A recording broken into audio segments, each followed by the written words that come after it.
Hello, my name is Makasy Tan. I am 27 years old. I feel very lost today. This video contains a lot of negativity, and I will talk a bit about a suicidal thought here, so proceed at your own pace. If you're not comfortable, click off this video. It's gonna be quite chaotic. I am simply free-flowing. I don't always feel this way. I am a very optimistic person, but I have days of doubt, days of hopelessness, days of existential crisis. Today is one of those days. I am creating this video primarily for myself, but I've chosen to share it publicly to embrace vulnerability, which is a really scary thing to do, especially to the internet where anyone can comment. There will be those who hate the video I make who will take this opportunity to judge me, to belittle me, to laugh at me. There are those who get joy from seeing another person being essentially in pain or in a discomfort spot in their life. These noises will pass through me. If if this video can show someone that being vulnerable is not a weakness, I will be happy. Being vulnerable is the most honest you can be to anyone, especially yourself. It is so easy to simply ignore our dark thoughts and hope they pass, but to confront it, it takes a lot of balls. I want to peel back the layers of pride, ego, and the facade that we put on to get through life, that I sometimes put on to get through life with as little pain as possible. Life, I believe, is inherently painful. The saying happiness is fleeting suggests that pain is constant, with only brief moments of relief, of joy, of happiness. Life is full of paradox, and this video will be full of paradox. I hope this video resonates with anyone facing the same existential crisis, depression, or simply fearful that they're not doing enough, not being enough. I know how isolating and disheartening it can feel. If you're in that mindset, know that you're not alone. I feel it too. It's just that while you feel those pain like me, I am feeling it in my recurrence. Even in a serious video, I can't be serious. Which brings me to the point that I hated when I was growing up. When I told my mom that I was sick, can't go to school, if I laugh at a TV show while I'm sick, she would say, "Oh, suddenly you feel better, huh?" That's a bit of how people think depression or existential crisis should be. They want you to be in this darkness at all time. If we break this continuity for a moment, we're contradicting ourselves. No, we're not. We're trying to get out of it. Some people relish in this darkness, become a pick me girl. I want to get out as fast as possible. So if you're thinking while you're sick, sad, or angry, you have to be singular in those moments, you don't. Getting off topic. So let's talk about me again. I'm aware that others may face greater struggle, but by the same token, there are people who have it easier than me. Should I resent those with better circumstances? Just because others' people problem may not equal to my own, does that make my pain any less valid? Must I have it worse than everyone to share my experience, to share my struggle and my pain? With all that being said, though, I completely understand the optic of someone like me who show off great and expensive items all the time talking about struggle. By all standards, I should be happy. I should be really appreciative of my incredibly privileged life. I have a beautiful wife, supportive families, yet I feel lost. This paradox has haunted me for years. I have more than enough to feel content, yet I still have days of doubt. I am gonna contradict myself throughout this video. This will accurately reflect the chaos in my mind during moments of despair or just loss. I'm sure if I search my thought process on Google, there will be a psychological essay on it. I'm sure there's a word, but we're gonna keep this in my brain. Another disclaimer, by tomorrow I will rid myself of most, if not all of this negative energy within me. I will be back to my optimistic self. I typically give myself a day to feel these negative emotions or state of mind, and then I start fresh tomorrow. I find this to be super helpful. If you haven't tried it, give it a go. Cry if you must. Sit and stare outside if you must. Give yourself the permission to feel these negative emotions. Long for a better life. Yearn for a clearer path. Thirst for life to somehow, someway show you the light at the end of this darkness without you doing anything.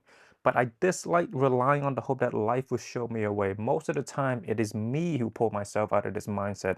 Life is indifferent. It has no agenda, no morality, no heart. Whether we live or die, life will continue to move forward. This can feel disheartening, but I countered this thought process with Albert Camus' teaching on the absurd. I take a deep breath and I confront the absurdity of trying, knowing full well how it ends. Why am I trying so hard?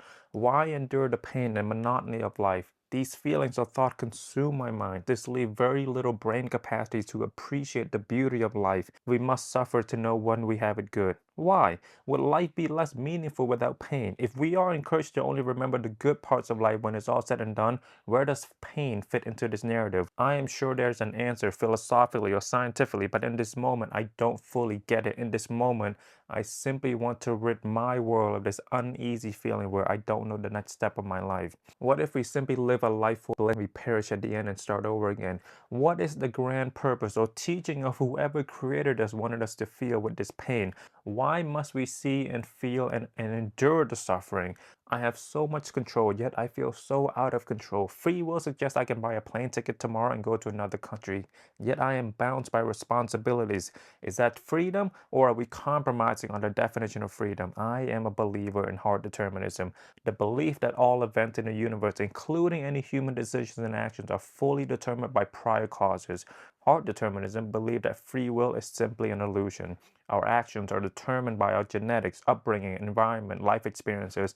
An apple falls when we drop because it must. It has always been, will always be. Our choices follow the same principles. We drink liquid to get rid of the feeling of thirst. There's no other choice. We breathe because we have to. We're not as free as we like to think. We're simply following the path laid out for us by our genetics, by our upbringing, by our past experiences. This video exists because of my past experiences and the emotions my brain compels me to feel. Discussion of free will and determination are deeply paradoxical. All of these philosophical thoughts or doctrines are simply an attempt to understand why we are the way we are, akin to religion creating gods to explain the heart to explain phenomenons.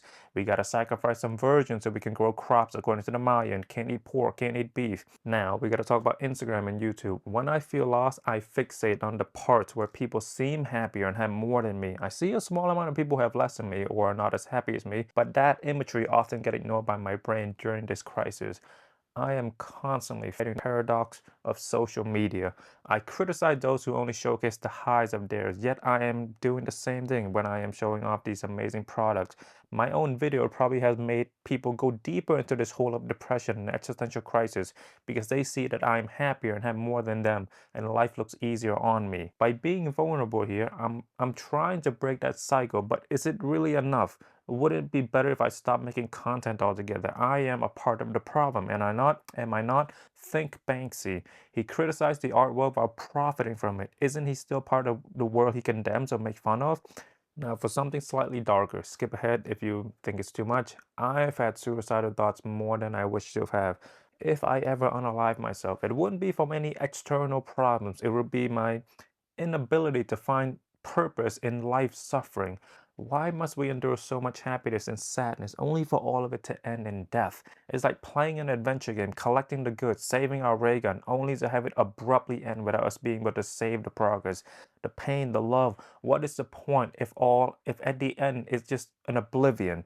Wouldn't it make more sense to just stop the suffering now? Yes, Camus suggested we shouldn't commit suicide because we must live to spite the gods. We must live with the acknowledgement of the absurdity. If I ever kill myself, it will be because I found the answer to why we exist and I like the answer.